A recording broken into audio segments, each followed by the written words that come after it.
how that works out on the field, I got no idea. But all you can go on is the information that you have on these players, and what we have on these players. They seem like they all got very, very good players. I agree. Okay, so that's the Redskins draft, and Chris, you give it an A overall.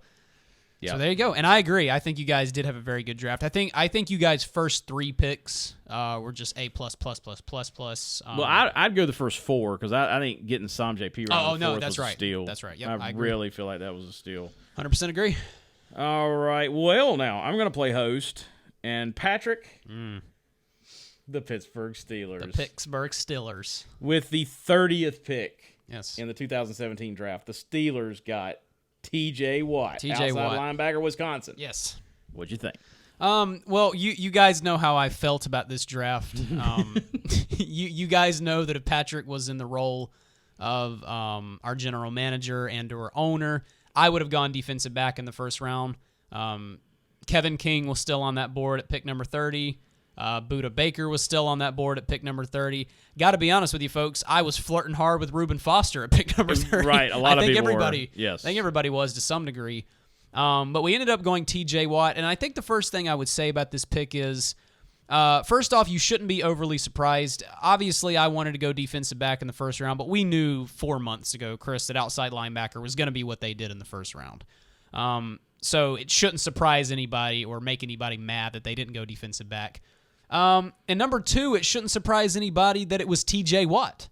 To say that the Steelers had interest in T.J. Watt's a little bit of an understatement. They had a combine dinner with him. They had him, I think they were like full attendees at his pro day.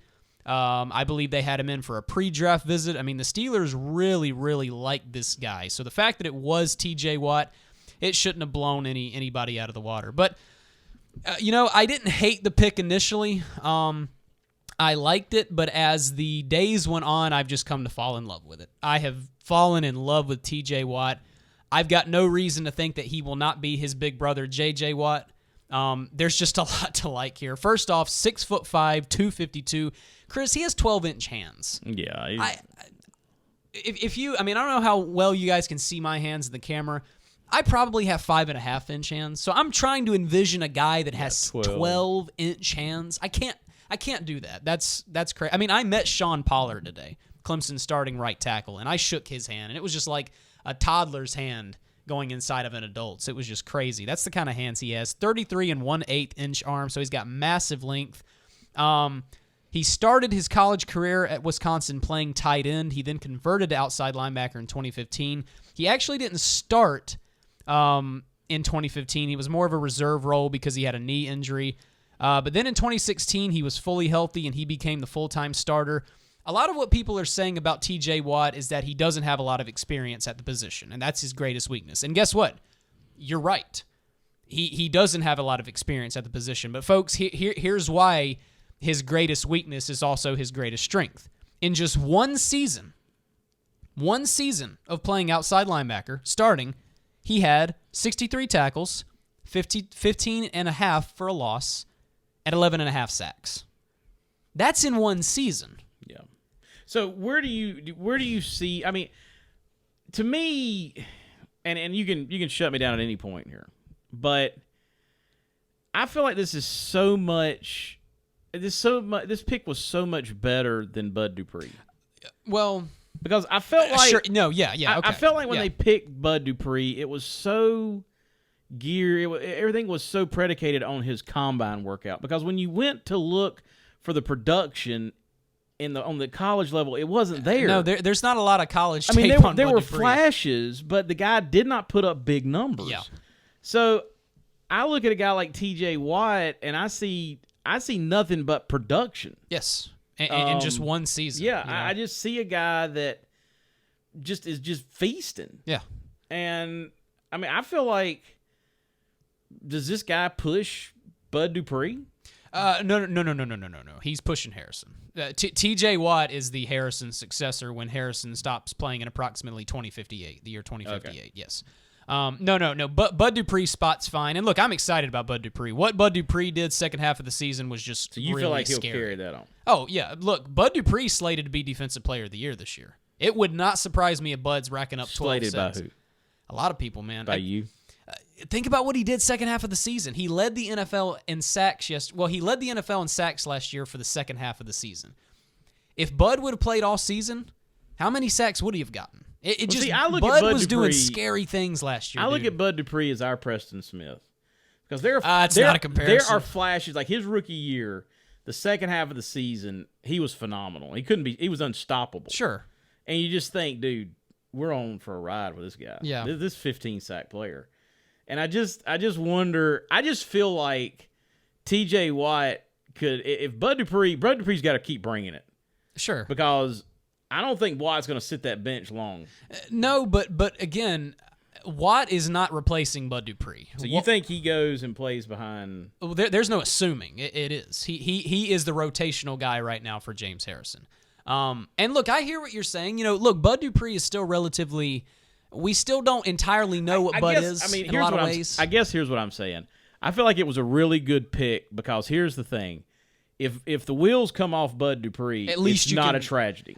Sure. I see what you mean. It's not a tragedy because at least you could say, look, let's throw TJ on his side. Sure. No. Yeah. I agree with you. Now I'm like you. I hope Bud Dupree carries on like what he did the second half. Because if he does, then your outside linebacker position's set. Oh, yeah. For a while. Yeah, it's going to be a matter of if Bud can do that, but there's no reason to assume after what he did second half that he's not going to do it all season long. We'll have to see. But all right, so what would you give that pick? It's an A+.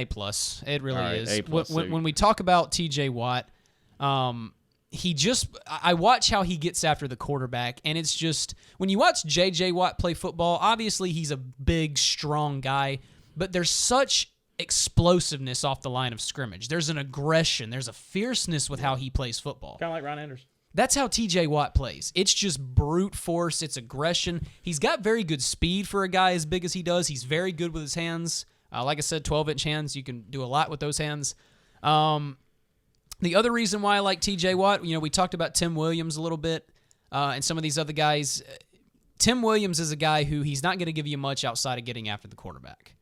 That's why you probably picking a guy like him is a little bit dangerous. TJ was good against the run. He was good at getting after the passer. They lined him up in the middle. They lined him up on the outside. Yeah. This is a guy who you can do a lot of things with. So Pittsburgh, if you're a little pessimistic about this pick, you don't need to be. We got a stud here. So yes, A+ on this one. All right.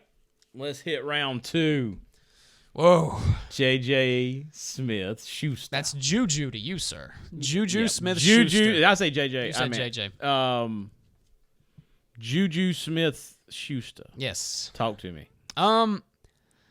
Well, the first thing I'll say to you is wow. I mean, dude, you were so whacked. Your initial reaction on this one on the phone was funny. Do you want to know what I was whacked about more than anything? Was the fact that we went wide receiver in the second round.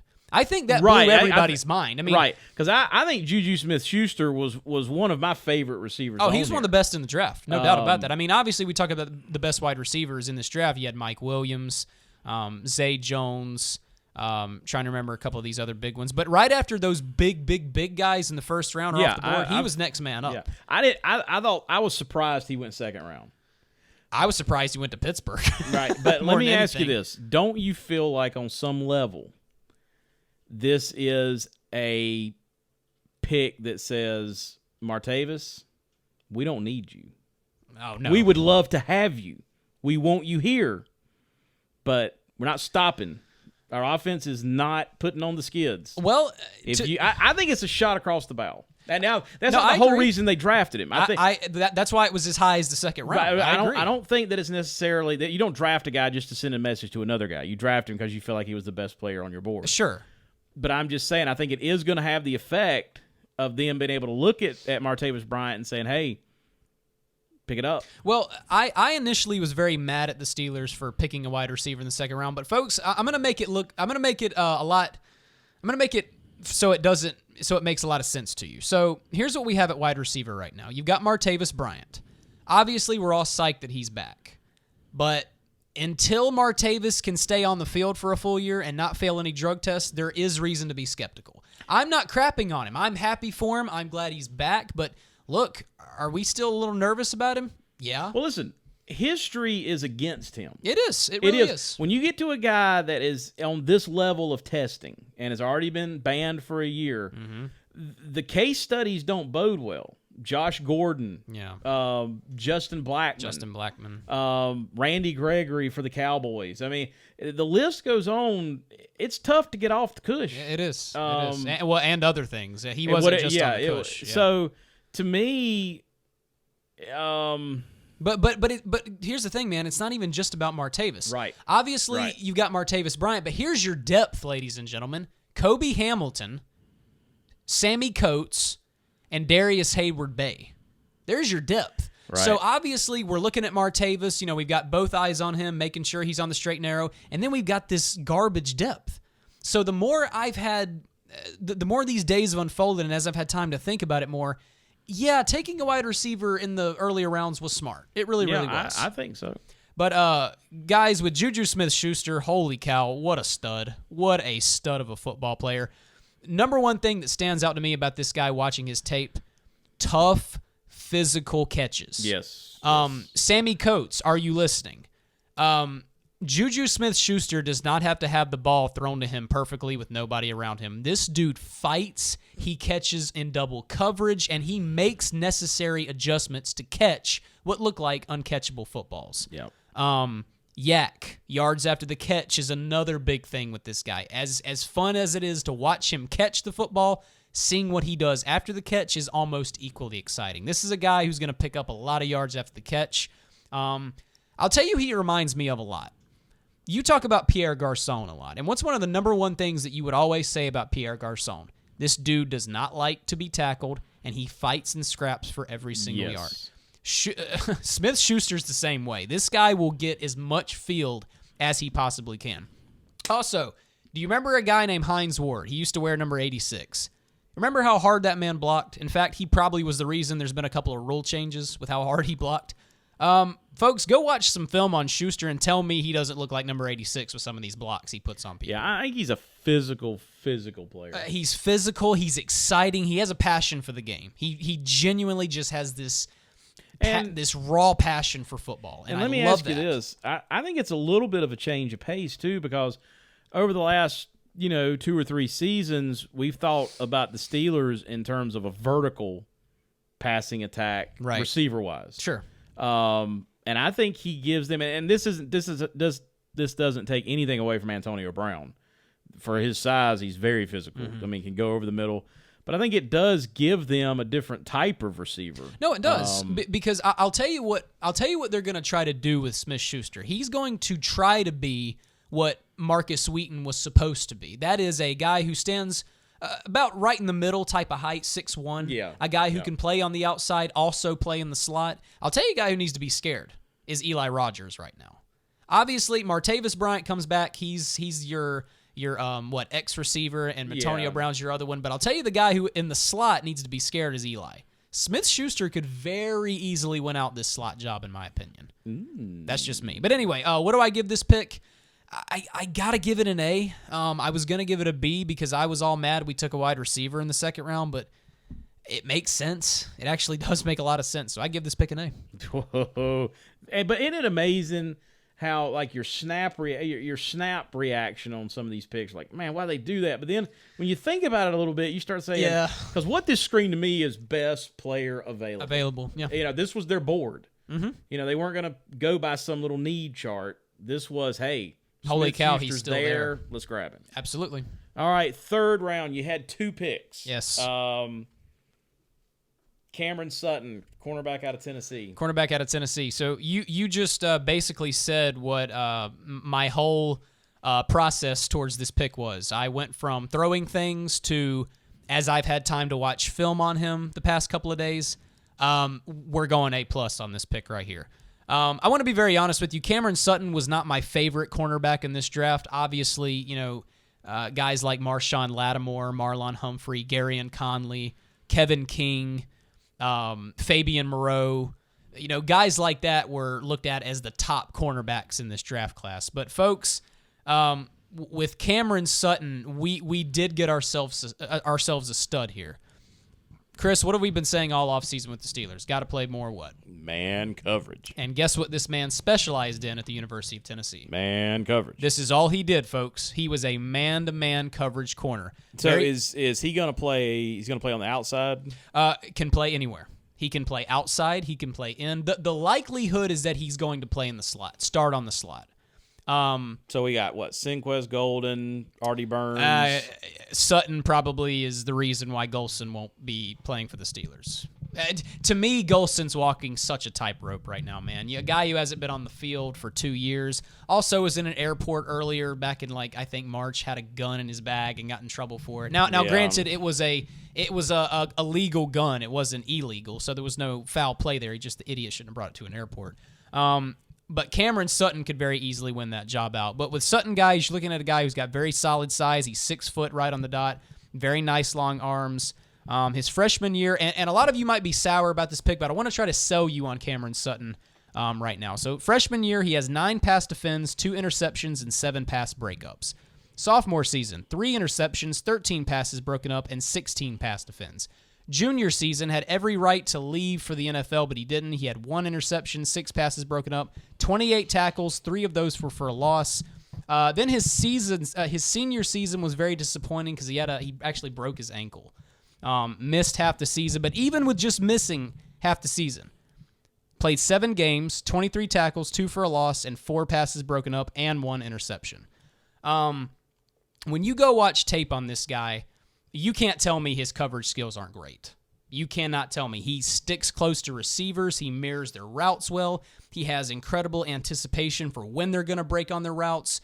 One thing I picked up, I was actually watching some film on him today. So many times when you watch his tape, a receiver's got that ball, and last second he's smacking that thing out. Incredible awareness of where the ball is and what the receiver's doing at all times.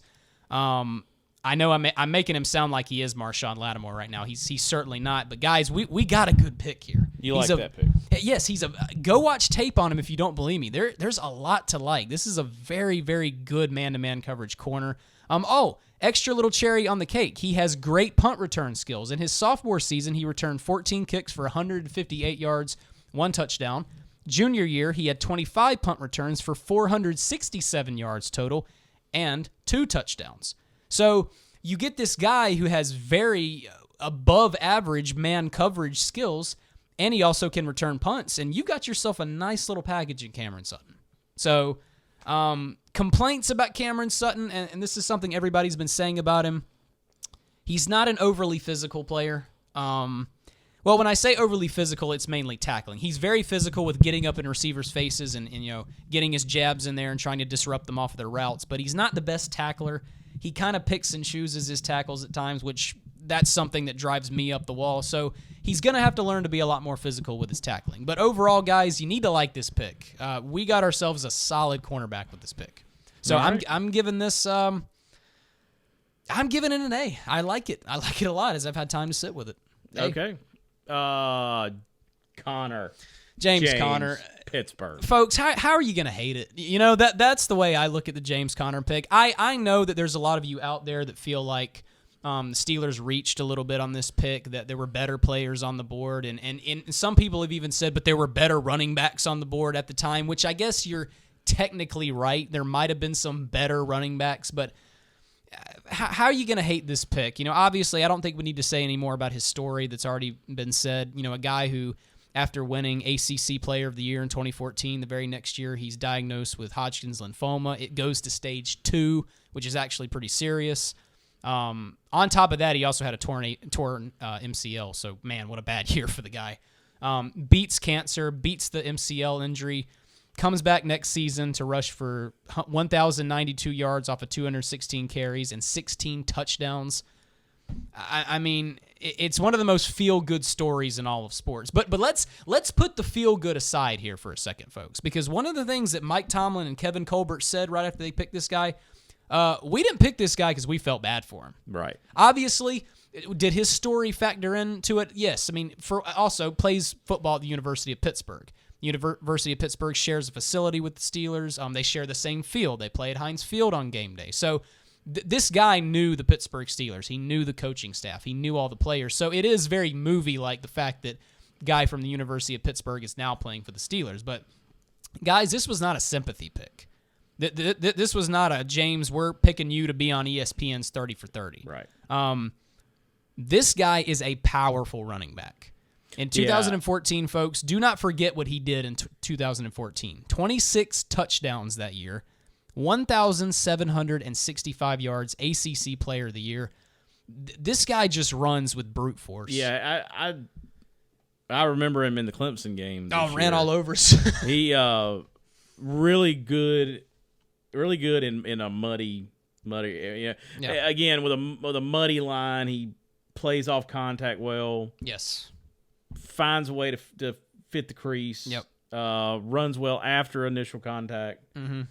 And I don't know how you feel. I think for his size, he's 6'2", so he's a big back. Big guy. But But sneaky good speed and very good footwork for a guy as big as he is. Yep. And it's a nice change of pace, too, because you've got Le'Veon Bell, who is your speedier, shifty, elusive back, and then you just get Connor, who it's battering around. I'm going to run right at you. And a lot of people have made Marshawn Lynch comparisons. Hard to not see it. Really hard to not see it. So, criticize me all you want. This is A. Giving this pick an A. Round 4. Well, no. Round 4. Yeah, round 4, because we had round 2 picks. 4. Kind of an interesting pick here, Patrick. Mm-hmm. Joshua Dobbs. Joshua Dobbs. No! We picked a quarterback! Look, in terms of this pick, everybody, it was the Steelers were either going to do one of two things. Not pick a quarterback at all or pick a quarterback on day 3. So the fact that we took a quarterback in day 3 shouldn't blow anybody's minds. There were a lot of fans that they were so surprised we picked a cornerback in day 3. You really shouldn't have been. And you also shouldn't have been surprised that it was Joshua Dobbs. Reason why is very much like TJ Watt. The Steelers showed a lot of interest in Joshua Dobbs. I think they had a meeting with him. They went to his pro day to watch him and Cameron Sutton. They had a decent amount of interest in Joshua Dobbs. They like what they saw here. Let me ask you this. I have some over the years, I've developed some sort of hard and fast observations or rules about quarterbacks. Mm-hmm. The only thing about this guy that worries me is he is not an accurate passer. Very inconsistent. Oh, I agree with you. I agree with you 100%. Generally speaking, accuracy does not improve in the pros. Unless you're an aerospace engineer. Like Joshua Dobbs. So what I would ask you is this. How do you see him developing? Do you feel like this is a guy that in 2 years could unseat Ben Roethlisberger? I have no answer to that question, and you just sort of segued accidentally into my next point about Joshua Dobbs. Everybody needs to be quiet. That was my point. Everybody needs to. You got two people. You got two sides. One side freaked out and was like, "We've got Big Ben's replacement. Here we go." And the other side was, "I hate Josh Dobbs. I hate that we did this. Big Ben's our guy. This is terrible." Folks, I'm not even going to have the discussion of is he the replacement. No, I guess Big Ben's realistically got another 2 or 3 years. Yeah, or even if he, I guess but you answered that. You're not sure. There is no way to answer that question. I think that's the right answer. Yes. And you only spent a 4th round pick on this guy. Yes. You know, it's not like you made him your 2nd round pick. Look, here's the thing, Steelers fans. You would have had every right to go to Art Rooney's house and egg it if they picked Deshaun Kaiser in round 1 or traded up to get Patrick Mahomes. No, we picked Josh Dobbs in the 4th round. Calm down. But the discussion on is he the future? Is he Ben Roethlisberger 2.0? Guys, no way can we talk about that right now. Ben Roethlisberger realistically has got another 2 to 3 years. I'll tell you something. The Steelers will probably draft a quarterback next year. That's what I'm saying. I mean, I don't feel like, because it's so much, I felt like so much was being said about, oh, they've drafted the successor, and it's almost impossible unless you're willing to go 1st round on a guy. That's exactly like the Chiefs did with Mahomes, where they said, you know what their plan of succession is. It's Alex Smith, and then Patrick Mahomes goes in.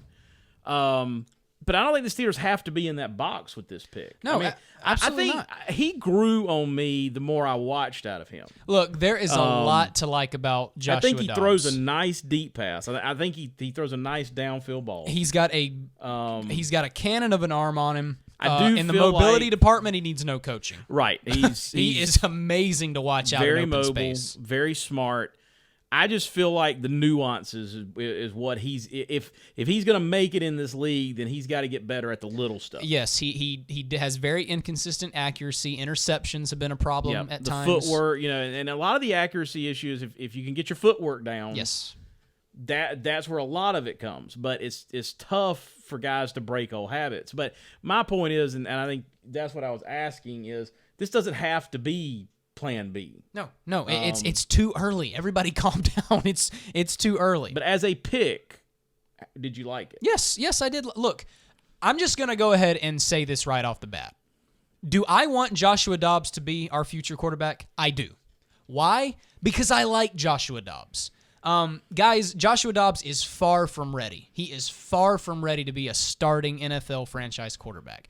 But it's very hard to not like Dobbs. First off, aerospace engineer. He's literally a rocket scientist. We make jokes about rocket scientists. He is one. No, he's literally a rocket scientist.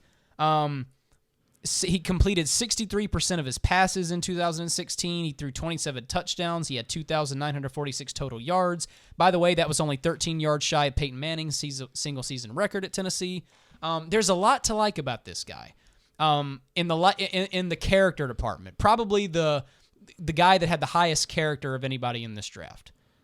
He's got the leadership abilities. I mean, did you watch Gruden's QB camp on this guy? A little bit. I didn't get to watch the whole thing.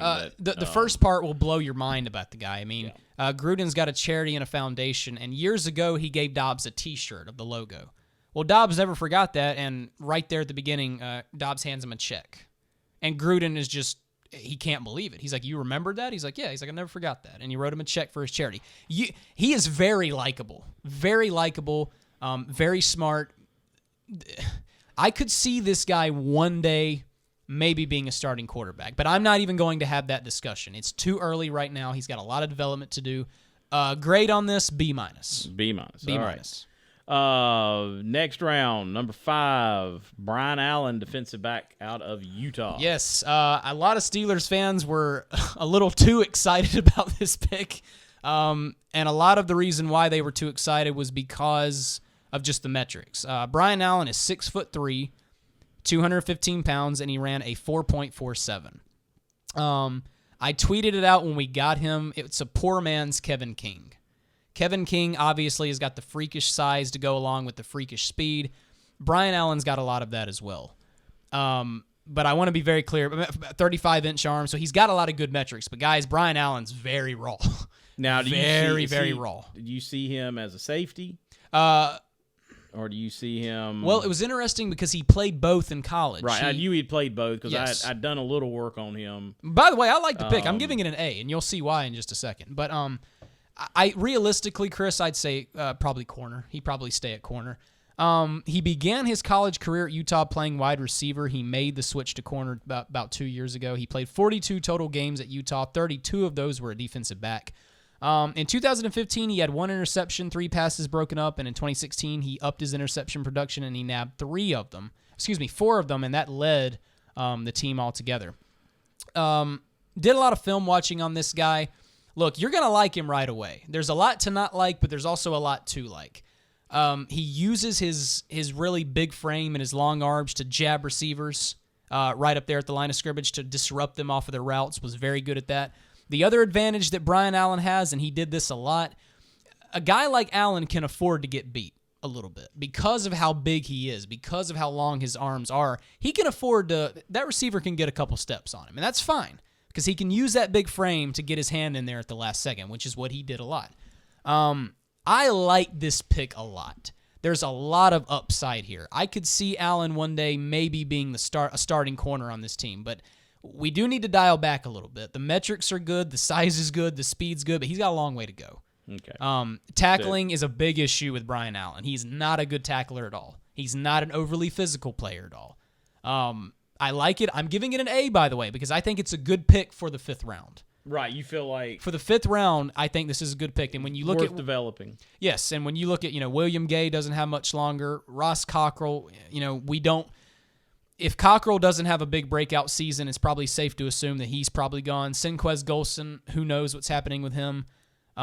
If Allen can develop and if it goes smoothly, he could be a starter on this team one day. But right. yeah, I give it an A for the 5th round. All right, now. Oh, good Lord. Probably the most uninspiring. We're done, folks. Thank pick. you for watching the Steelskin Show. We'll be back next week. Colin Holba, long snapper from Louisville. You want to talk about? I mean, I don't. You Can we move on to round 7? Yeah, okay. Just all kidding. No, I'll say a brief word or two. Folks, here's all I have to say about this pick. I would like to assume that the Pittsburgh Steelers are run by very smart people.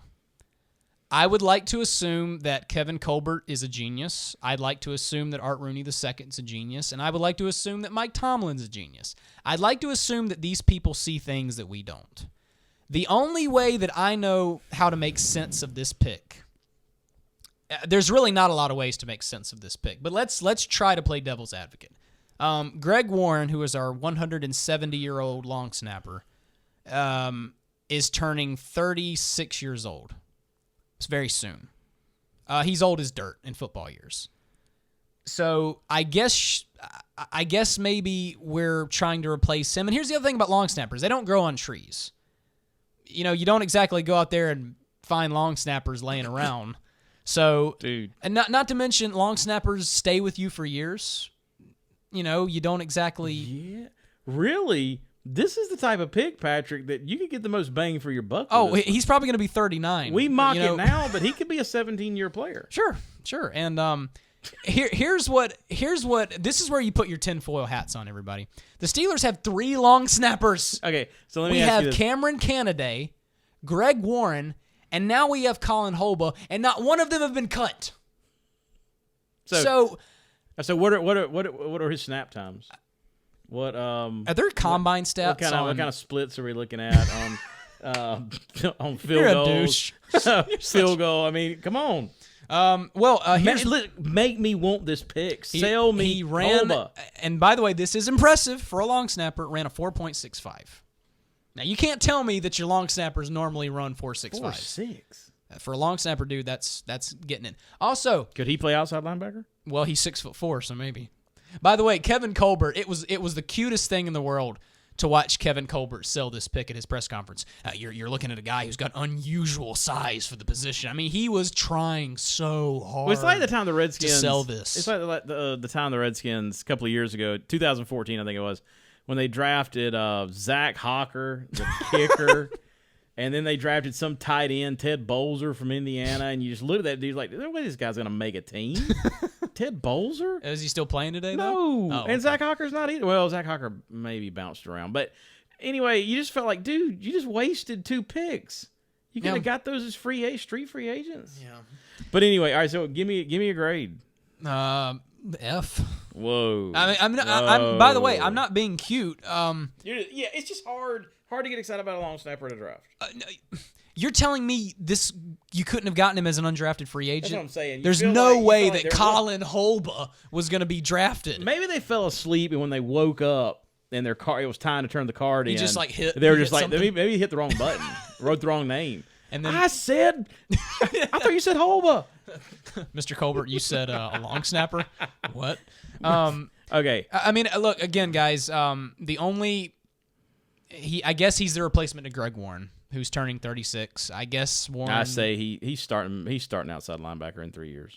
Hey, it's the Pittsburgh Steelers. All right, who knows? Keon Adams. Yes, 7th round pick from Western Michigan. I gotta say, man, I like this pick a lot, and I gotta say something. Anthony Chickalo and Arthur Moats, you guys better play hard in training camp and preseason.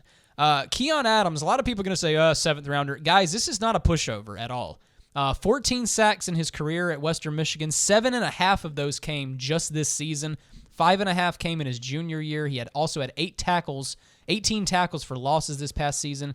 In his junior year, he had 41 tackles total, including 10 for losses. So, stats-wise, there's a lot there to like. He's a little bit undersized for an outside linebacker. He stands at 6'2".